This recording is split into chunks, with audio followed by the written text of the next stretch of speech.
Hello, everyone, and thank you for joining us for this series on Great Lakes players that made it to the majors.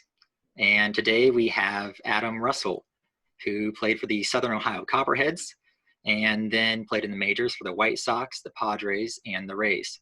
So, Adam, thank you for joining us today. Thanks for having me, Justin. Happy to be here. Yeah. So a little about Adam before I ask him some questions. He played from 2008 to 2011, had an 8-3 record with a 3.95 ERA in 85 games, and had 67 strikeouts. So Adam, first of all, could you just sort of give us some background information about you, maybe where you grew up, played high school and college, your path to the majors, and maybe a little about your personal life, if you don't mind. Yeah, sure. I grew up in Cleveland, Ohio, born and raised. Kind of made my way up. I was always really passionate about baseball, and it kind of led me to a place where I was able to play in high school. And I played at St. Ed's for 2 years, and then I transferred schools to North Olmsted, Ohio, where my career kind of really took off. It was a much better fit for me, and ended up getting drafted out of high school by the 26th round by the Marlins. Made a decision not to take it mentally, physically, emotionally. I just wasn't ready. One of the best decisions I ever made in my life. I probably be out of professional baseball in 1 or 2 years if I had taken that offer. So I did take a scholarship to Ohio University. I played baseball there for 3 years and studied finance at that time. The White Sox drafted me in the 6th round of the 2004 draft, and at that point I did take it, and I started my professional career that lasted 11 years at that point. A little personal about me. I'm still I live in Chicago now. I work in the insurance industry, mostly doing employee benefits consulting. A lot of what I've learned through baseball has translated to this career, which has been fantastic, and really enjoy it. But I spent a lot of time back in Cleveland. Still have a home there. If you're from Cleveland, you kind of grow roots there. So I definitely go back there a lot to see my family. I have a dog named Bowser. He's 5. He's awesome. That's pretty much it as far as the personal, but still very much involved with baseball. I do a lot for baseball charities. I do a lot of things for the White Sox as far as the ambassador programs and stuff now that I'm here in Chicago, and they asked me to do appearances for them and go speak at underprivileged inner city youth, a lot of elementary schools, just about my path to the big leagues and what I've learned in mental toughness and hard work, dedication, those types of things. Awesome. Could you describe what's your fondest memory in your baseball career? Fondest memory, I would have to say, was my first game I actually made it out on the field. I think it took me like 10 games to actually get in my first game because every game was close and they weren't going to throw, a newbie out there when we had such a veteran bullpen. I think I was the only guy in that bullpen that wasn't under contract. So we finally found a game where it was a good position for me to go in. I think we're up like 10 runs against the Pittsburgh Pirates. So I remember Ozzie called down and let me know I had the 9th. And, I immediately just started kind of completely forgetting my routine because it was just like, holy crap, this is happening. So I started running around and the guys kind of had to reel me back in, and they're like, hey, remember what you do normally. I'm like, okay, I'm starting an inning before I actually should here. So kind of just gathered myself, got myself ready, and, the gates open. I ran onto the field, and then I remember nothing. And all of a sudden I woke back up on the mound. I'm like, I don't know how I got here, but thank God I didn't trip. So I had a great inning. It went 1-2-3, ended on a strikeout of Jose Batista.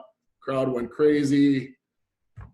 team gave me a beer shower afterwards. It was just a fantastic moment. It was like the culmination of all my efforts, all my hard work and dedication over the years. It just summed up into one day, and I'm like, all right, I belong here. I can do this pretty well, and hopefully have a career that lasts a little longer than most people. So I felt very fortunate that I was there in the first place. But yeah, that was a great moment for me.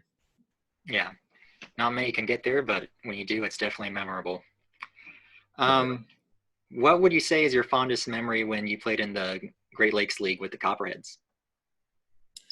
I remember we were all staying in a sorority, and it was a great time. It was a really good group of guys, and that's one thing I always get the question, what do you miss most about baseball? Like, do you miss it? And I'm like, you know what? I miss competing, and I miss spending time with the guys in the locker room. I don't miss being sore. I don't miss the pressure all the time. I don't miss, death threats on Twitter. I don't miss the media blasting me all over the newspapers. But those things I really, really do miss. And I think that my time with the Copperheads really gave me a glimpse as what it is to really bond with the team and that is from different areas. I mean, coming from Ohio University, I spent all my time with those guys, and it was for many years. So coming from different areas like that, it was a good experience. And I remember just having a blast in that sorority with those guys, and just playing some good baseball too. Mm-hmm.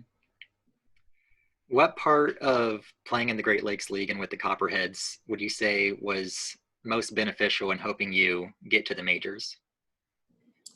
It was a good transition because I remember the Copperheads were really trying to run their operations like a minor league operation. So the in between games and the different announcing and the fan interaction, I think gave me a good stepping stone into my minor league career, which I think was a really good transition at that point.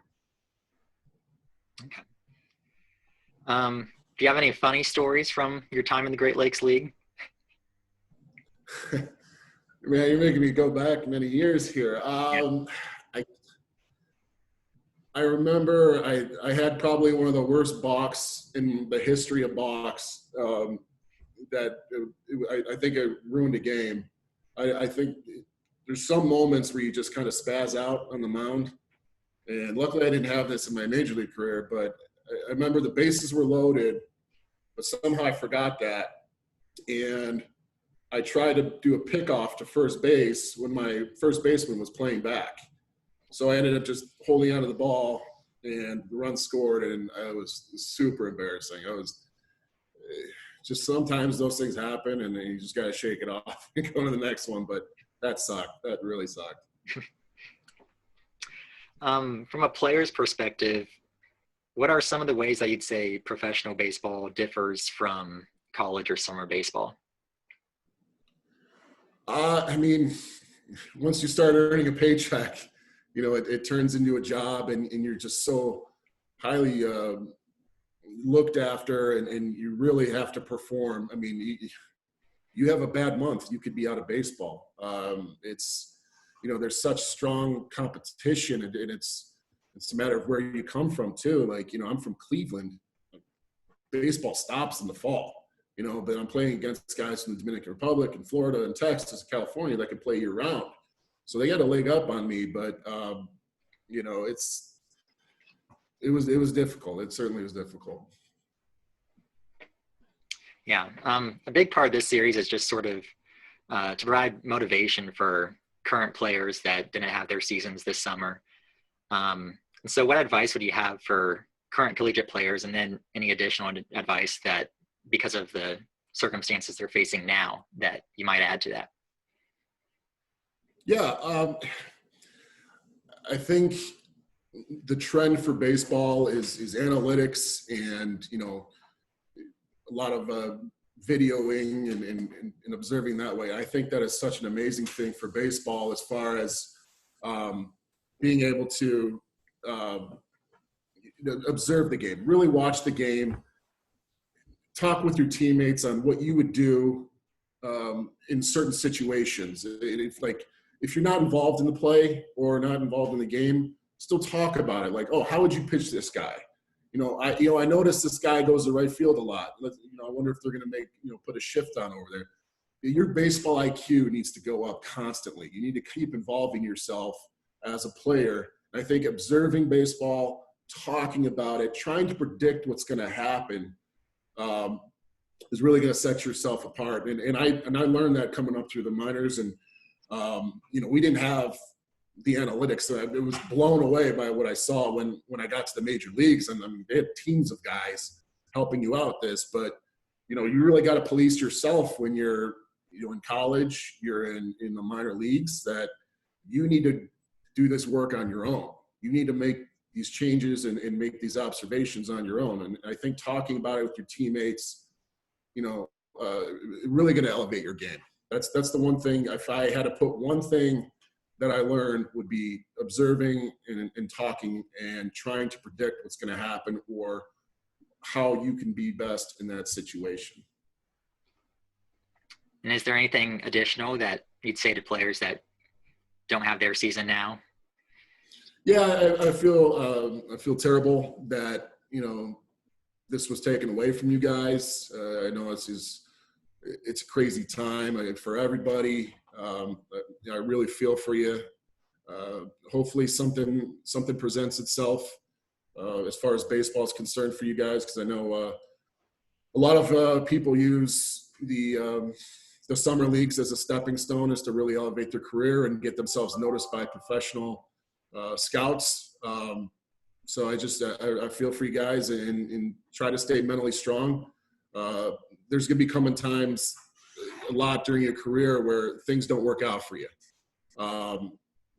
There's two things you can control: your attitude and your work ethic. Everything else is out of your control.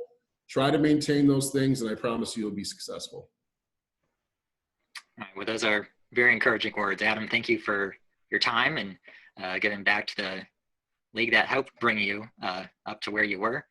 And thanks for joining us. No, thanks for having me, Justin. Best of luck to everybody. All right, thank you.